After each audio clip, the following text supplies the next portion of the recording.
I was mapping solar wreckage when I saw it. A soft blister rising from the photosphere, as if the star had developed a cyst. Not ejected, not expelled, gently birthed. A sphere, glass-like but breathing, emerged from the burning surface of Helion 8. It shimmered with an intelligence I couldn't explain, refracting the solar winds like water around a held breath. For 30 seconds, I forgot to blink. My instruments stuttered. Spectrometers glitched. Thermal arrays blinked nonsense. The sphere just floated there, hovering inches above a dying sun. And the longer I stared, the less it looked like glass. Something moved inside. Something segmented. Pacing. Waiting. When we brought it aboard the Vantu, it hummed. Not audibly, but through the soles of our boots, like a heart we weren't supposed to hear.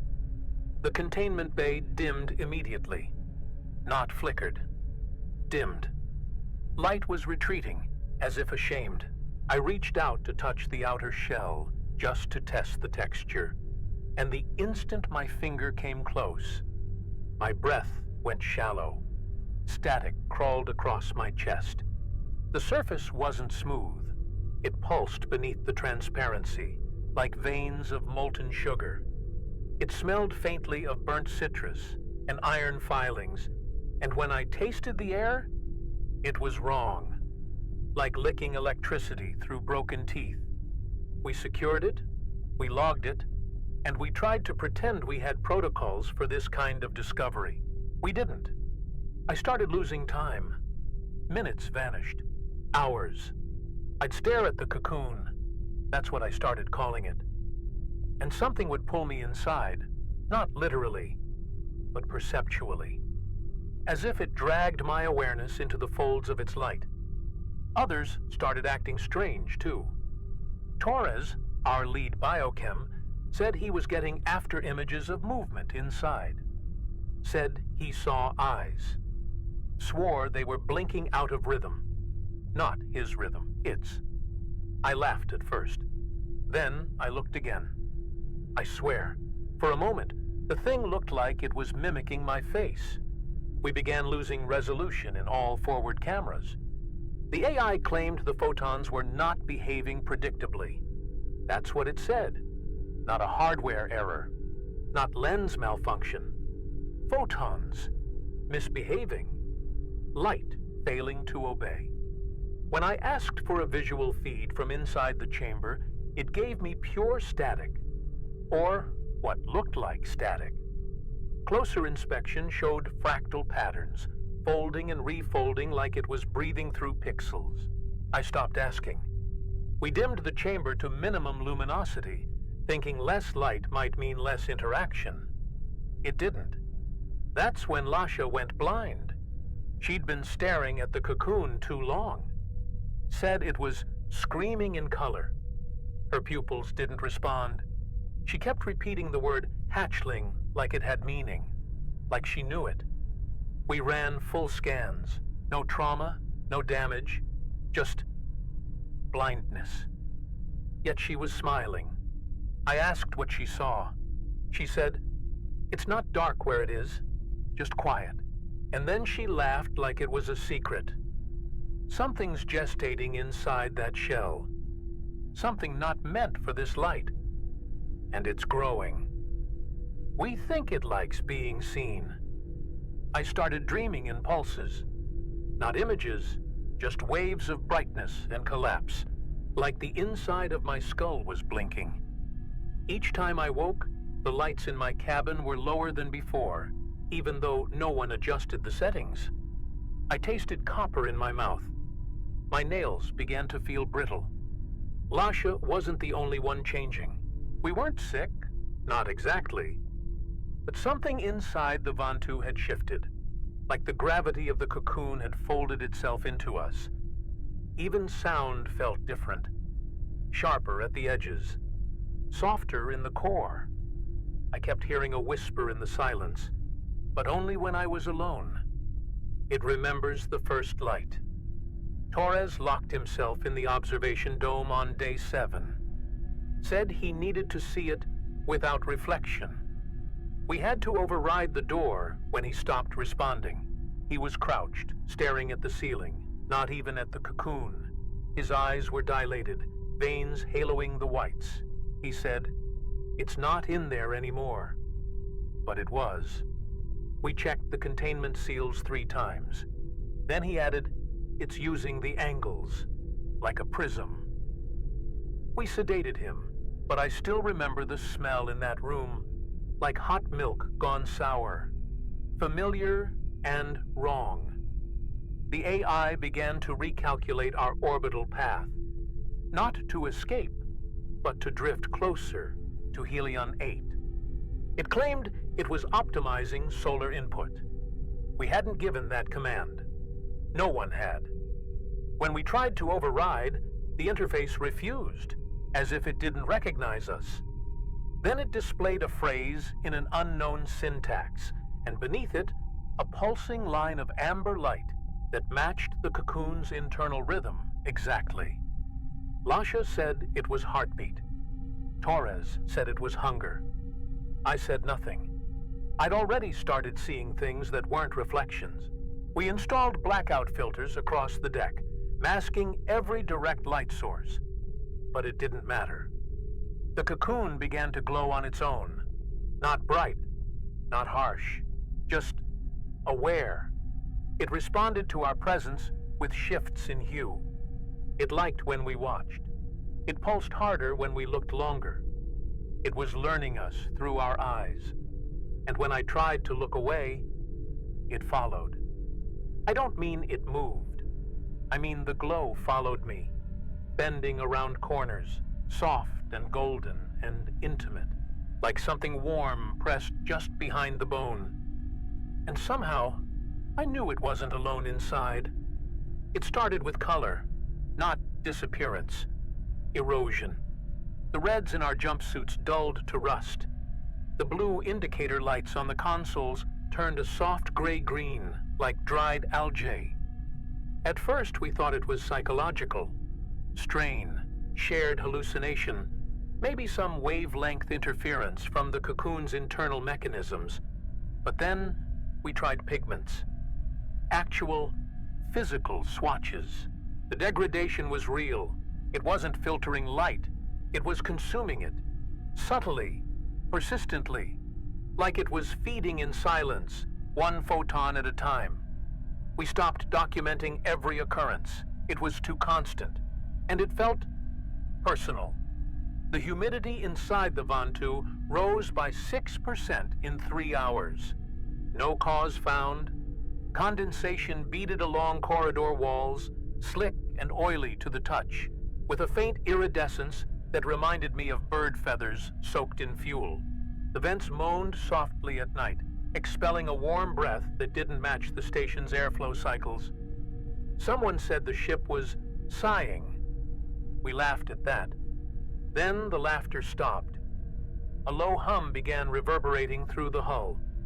Not mechanical, not even auditory.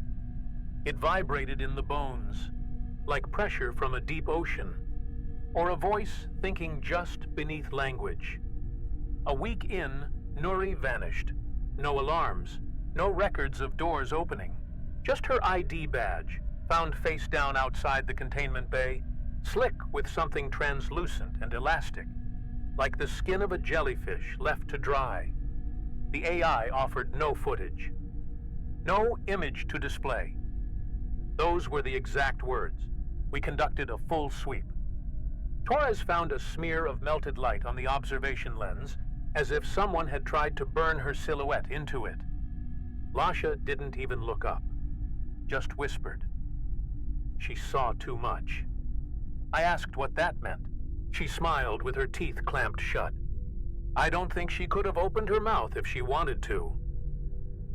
3 things changed in the mess hall. First, the floor lost its friction. Shoes slid just slightly more than normal, as if gravity had been shaved. Second, the recycled air developed a metallic sweet tang, like burnt sap. And third, there was the voice. Not out loud, not through speakers, But if you stood still long enough, 5 seconds, 10, you felt it. Pressure against your thoughts, like something watching through the back of your head, forming words without breath. Open, open, not a prison, not a cage. I stopped eating there. So did most of us. The lights above the kitchen stayed on even after we shut off the power. Then came the first real confirmation. The cocoon blinked. We saw it. A slow constriction along one side, like the membrane flexing into an iris. It closed, opened again, and the lights on the bridge flickered in sync. Lasha cried when she saw it.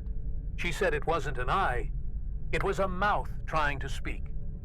We checked the radiation logs, a single burst, soft gamma spike, exactly 1 second long, shaped like a wave. A hello, maybe, or a warning, or just curiosity. Whatever it was, we'd already started answering back. Torres started wearing blackout goggles, said he was training himself to stop relying on the untrustworthy spectrum. Claimed visible light was lying to us now, bending in unnatural ways, telling partial truths. I caught him tapping his fingers to his temples in rhythmic patterns, humming softly in response to the cocoon's pulses. He said it helped keep time. The rest of us started avoiding him. His shadow stretched wrong across the corridor, longer than it should have, even under soft light. I asked if he was sleeping. He said, "She sleeps. I listen." He never explained who she was. In the hydroponics bay, the algae turned white, not bleached, empty, like the color had simply withdrawn. The filtration membranes drooped, slack and dripping. Water started retaining a soft warmth, even when cooled, as if it remembered the sun. Lasha said the plants were growing blind. "No phototropism," she whispered. "No reaching." Instead, they curled inward, toward the root, as if protecting something unseen. The system logs displayed false growth rates. When we cross-checked manually, biomass had decreased, but the weight of the ship hadn't changed. Then the walls began to breathe, just barely.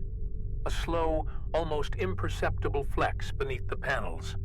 I touched one and felt the throb against my palm like a pulse in a buried artery. No one else wanted to admit it, but we all noticed. The hum was louder at night. Lasha called it the lullaby. I called it something else. I stopped sleeping in my quarters and moved to the observation deck, the only place the cocoon's glow felt honest. At least there, when it pulsed, I could watch it. And sometimes, it watched back. On day 12, I caught my own reflection blinking out of sync. Just once. A flicker, half-second off, enough to jolt my spine. I stared at the monitor for an hour afterward, trying to make it happen again. It didn't, but the feeling lingered. The sense that part of me was no longer fully anchored. Like something had taken a mold of my perception and was now testing its fit. When I finally looked away, I found the entire crew's logs had been overwritten with the same phrase. It sees in warmth. And I started to wonder, how long had it been seeing through me? It didn't shatter. It didn't split. The cocoon unfolded. With the grace of a time-lapse flower, its outer membrane peeled itself back in precise spirals, each layer thinner than air, refracting starlight into impossible hues. No noise, no impact, just light folding over light, a geometry I felt in my teeth more than my eyes. Inside, nestled within the cradle of its own skin, was something larval, long, translucent, segment after segment of slow, undulating motion, like the spine of a thought still forming. Its surface shimmered with colorless heat. I couldn't tell where it began, but I knew it hadn't finished.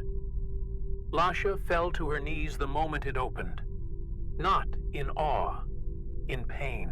Her hands clutched her temples, nails biting through scalp. Blood ran between her fingers like ink in water. She screamed once, then went utterly still. When we reached her, she was breathing, barely. But her eyes, they weren't blind anymore. They glowed softly, like phosphorescence beneath skin. When I spoke her name, she didn't react. Not until the larva twitched. Then her lips moved. Not to speak, to echo. Word for word, she mouthed something the larva hadn't said, but had implied. We're not alone inside us anymore. Physics stopped behaving. Light bent away from the larva, orbiting it in lazy arcs like it had mass. Our instruments recorded microlensing effects inconsistent with any known matter. Its internal structure defied scans. No tissues, no fluid, no core, just motion. A dance of particulate vibration across transparent flesh. We tried filming it. Cameras fried, not burned, erased. Their sensors returned pure static, yet that static was identical across every feed. The AI called it coherent entropy. We called it presence. The larva didn't need to move. It projected proximity, and that was worse. Then Torres returned. We hadn't seen him in over 20 hours. He walked in barefoot, clothes damp, humming a note that pulsed in sync with the larva's inner rhythm. His eyes were solid black, not covered, not dilated. Replaced. He didn't speak at first, just knelt before the open cocoon and placed his hand against its edge. It wants to molt, he finally whispered. It was never meant to be born in light. When I asked where he'd been, he turned slowly and smiled. Lips cracked, skin too pale. In the hollow spaces, where the glow runs backward. That's when the larva spoke, not through sound, but through heat. Every surface within 50 meters rose 3 degrees in seconds. Our breath steamed. The walls slicked with condensation, and in that sweat, across every panel and screen, a symbol appeared. 2 overlapping spirals, inverse but connected, like mirrored DNA twisted into a knot. We had no reference for it, but the meaning was immediate, bone deep, undeniable. It was a question, and Torres, he answered it before we could stop him. He reached for the power relay, not to shut it off, to offer it. His fingers split open along the knuckles, veins rearranging beneath the skin, glowing faintly with the same amber hue as the cocoon. I screamed. Lasha didn't. She smiled. Torres pressed his bleeding hand against the panel, and the ship answered. Not in voice, not in systems, in temperature. The deck heated beneath our feet, not dangerously, but intimately, like breath against the nape of the neck. He said, "It remembers being light, and now it dreams of flesh." I didn't understand. Not yet. The AI stopped responding to verbal commands. It pulsed with the larva now, matched its rhythms. Every status report ended with the same phrase, biointegration process 8%. But no process had been initiated, not by us. The ship was becoming a host, piece by piece. Systems softened. Screens began to ripple under touch. Metal gave slightly at the joints. I swear I saw condensation blink on a bulkhead. Not drip. Blink. A pair of faintly glowing impressions that vanished when I turned my head. We were no longer alone. Not even in the walls. I tried to record a log. Voice only. My throat dried instantly, like my body knew it shouldn't commit the words. When I pushed through, the playback was warped. My voice looped back on itself in reverse, forming phrases I hadn't spoken. You were always hollow. It is your turn to fill. I deleted the file, but it came back. Not in storage, in my dreams. The same voice every time, breathing through me. Not to me. I began to wake with light behind my eyes, like the inside of my skull had begun to glow. The larva curled tighter, as if sensing completion. Its body, if that's the word, was no longer static. Patterns moved across its surface like weather systems on a gas giant, flickering, blooming. At one point, a cluster of lights shaped itself into a face. My face. But it blinked before I did. The breath caught in my lungs. I stood frozen as its mouth flexed into something that wasn't a smile, more like the memory of one. And in that moment, I realized it wasn't copying us. It was rebuilding us. Time stopped behaving. Not fully, just enough to break trust. Clocks disagreed. Conversations looped. I spoke to Lasha outside the medbay, and then saw her enter from the opposite hall a moment later. She looked at me like I was the echo. We kept daily logs, but they wouldn't sync. What was written by night was erased by morning, overwritten by words none of us claimed. Not gibberish, structure, syntax, a language halfway between code and instinct, like a command whispered into flesh. The Vantu's corridors narrowed, then widened at will. Door frames shifted an inch to the left when you weren't looking, and beneath the deck, always beneath, the sound of breathing, slow and maternal. My skin broke open on day 16. No pain, just a soft parting above my collarbone, like a new mouth yawning. It pulsed faintly, mimicking my heartbeat. I bandaged it. 2 hours later, it reopened, wider and wet. Not with blood, with light. Amber and pulsing, the same as the larva. I didn't report it. There was no point. Torres had begun to whisper directly into the walls, not praying, instructing. We heard him at night, giving orders in that same reversed syntax. He'd stopped blinking. His eyes reflected the cocoon even in total darkness, like mirrors or portals. Lasha changed too. Her hair turned colorless, not white, just absent, like pigment had surrendered. She didn't speak unless spoken to, and when she did, it was always in dual tone. Her voice layered beneath a higher, wetter resonance. Her fingers grew translucent at the tips. I caught her once tracing spirals on the walls with a fluid that steamed faintly and smelled of vinegar and crushed stars. She said, "We're the cilia of something larger now." I didn't ask what that meant. I already felt the itch beneath my ribs, a writhing warmth, like something reorganizing my organs by memory. Gravity flickered near the engine core. Not failed, flickered. Walking through that deck meant feeling your bones elongate and compress within seconds. The AI stopped tracking our positions, said there were too many of us on board.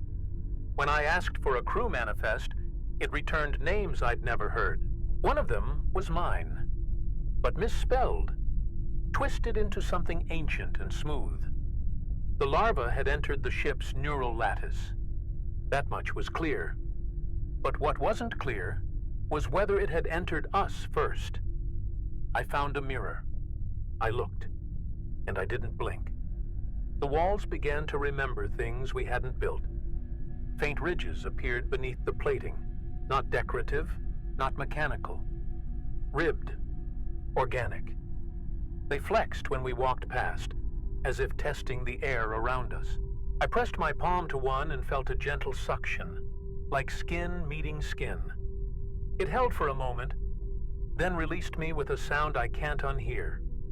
A kiss, maybe, or a breath.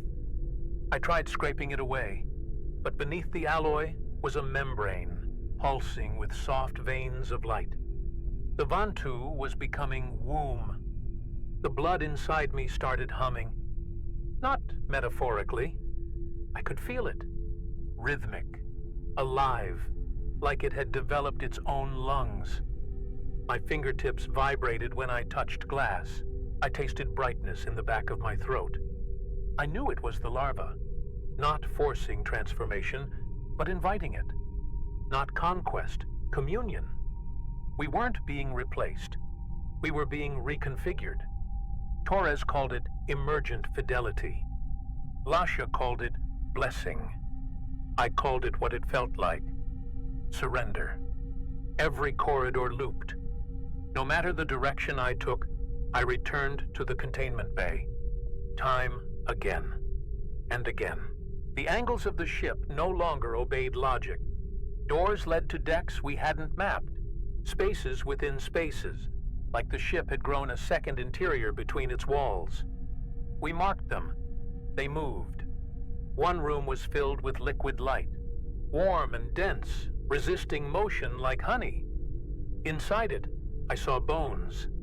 Ours, but wrong. Elongated, spiraled, as if we'd been here before, as if we'd molted once already. The larva began to sing. I don't know how else to name it. A hum so low it bypassed the ears and sank into the chest. A resonance that made the lights shiver and the metal sweat. It came in waves, and every wave reconfigured us a little more. Hair fell out, teeth shifted, skin patterned with fractal blooms. Torres floated when he walked now, not by force, but as if gravity had forgotten him. I tried not to follow him, but I already felt the floor forgetting me too. And I knew. The molting was almost complete. It started with fire, or something that tried to be.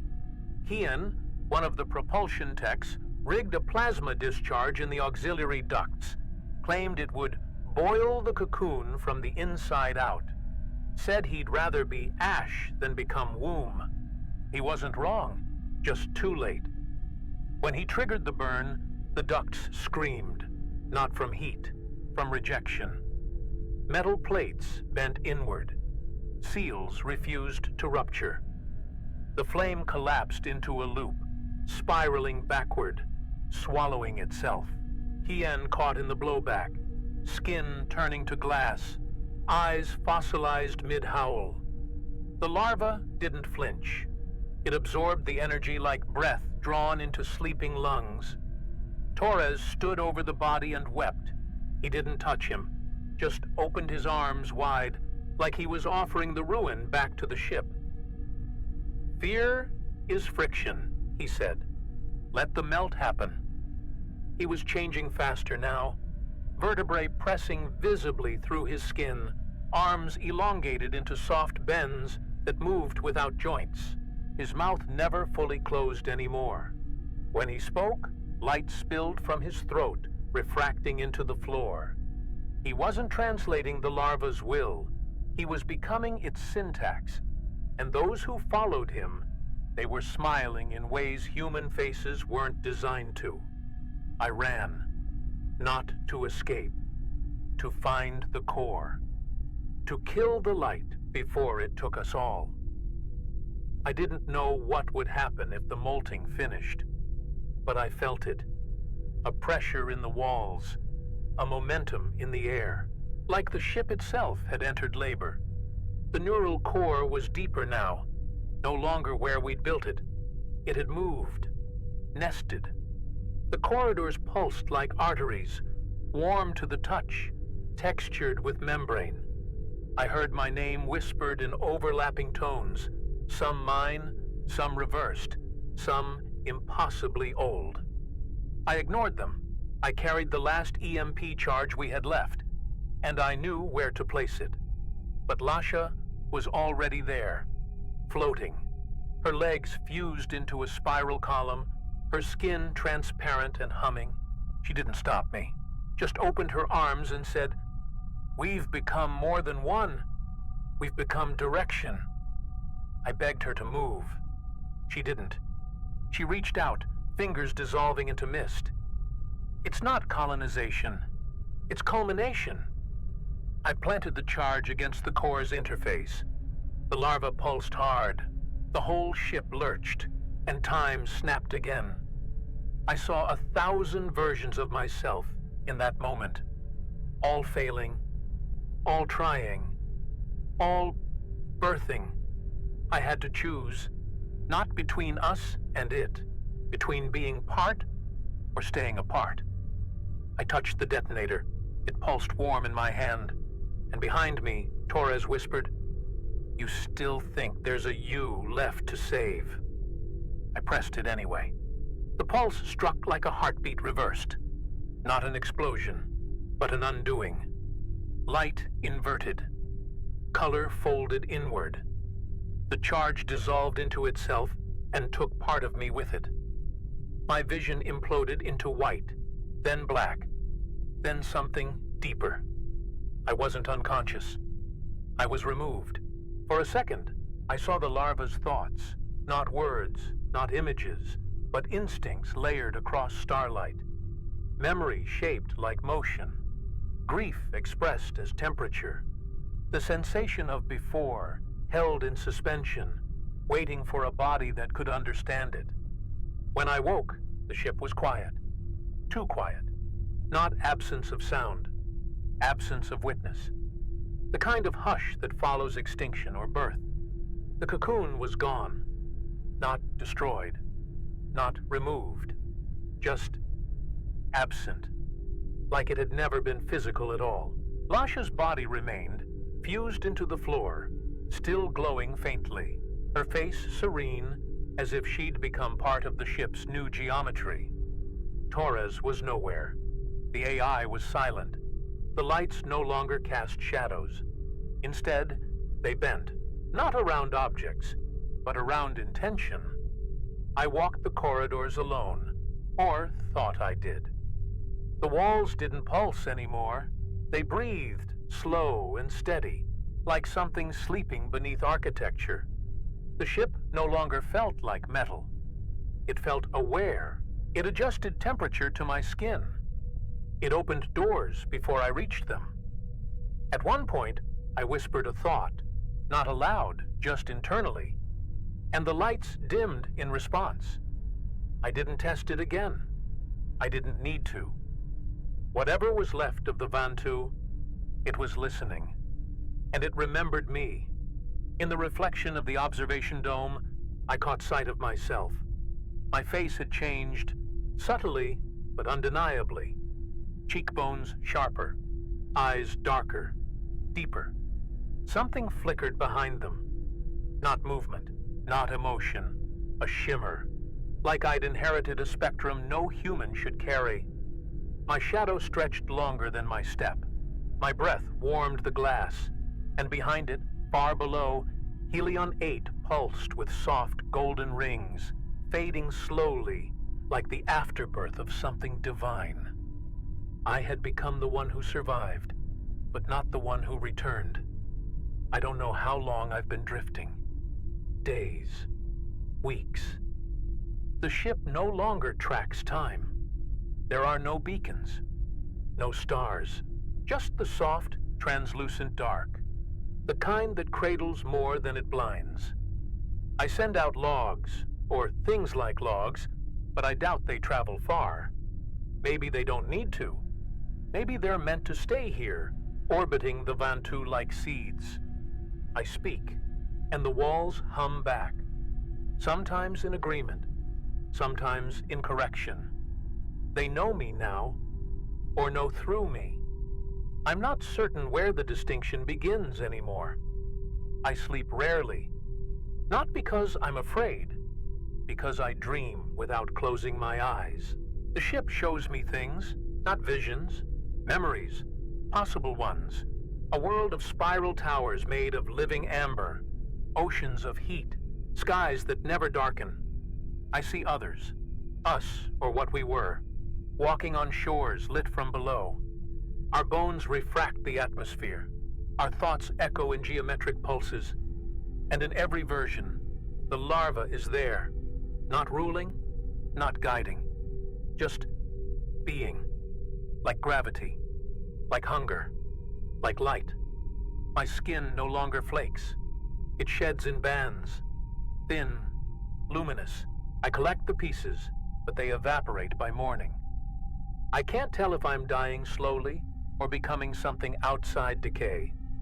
The mirrors won't hold me. Reflections bend. I speak in whispers now, not to be quiet, to be understood. Words feel thick, heavy, too narrow for the shapes I carry. There's a new hum in my chest, not breath, not voice, a readiness, like a mouth that hasn't yet learned to open.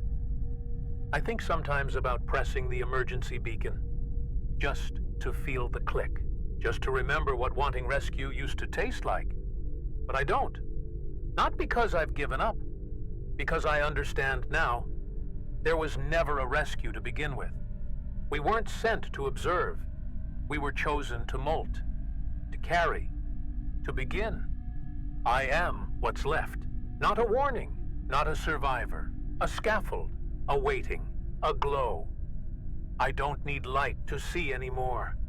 And what sleeps behind my eyes is just beginning to hatch. There are days, if they can still be called days, when I feel the Vantu shifting beneath me like tectonic breath. The corridors realign gently during my walks, as if anticipating where I want to go before I decide it. I've stopped resisting. Movement is now a conversation. Sometimes I enter a room that wasn't there before, filled with light I can't explain, pulsing in rhythms that match my thoughts before I have them. Not memory, not foresight. A third thing, something new and entirely mine. Food replicators don't function anymore, yet I don't hunger. I stand in the dim wash of artificial dusk, and the walls provide, not through matter, through resonance, the hum of sustenance, the warmth of cellular alignment. I feel full without eating, whole without rest. There's a moment each cycle where I feel suspended, not floating, but between. As if I'm the seam where flesh and signal meet. I wonder if the larva felt this before the shell opened. This sacred stillness between what is and what becomes. I write messages on the walls now, spirals, in chalky fluid drawn from beneath my nails. The ship absorbs them slowly, as if memorizing each loop, each intention. I think it's learning to speak me back. I hear echoes now when I breathe, like my exhalation has company. Not copies, responses. The vessel is no longer just vessel. It's choir. We're building something in tandem, though I don't know what, or if it's meant to be known. Perhaps not all births require understanding. Some only ask for silence and surrender. I wonder sometimes if another will find this place, if they'll recognize what we left behind, not as wreckage, but as invitation. The spiral isn't just a pattern, it's a door, one that opens inward first, then outward, forever. I hope they'll step through gently. I hope they'll listen before they speak, because what waits on the other side doesn't ask for permission, only participation. And once it sees you, you are never truly alone again.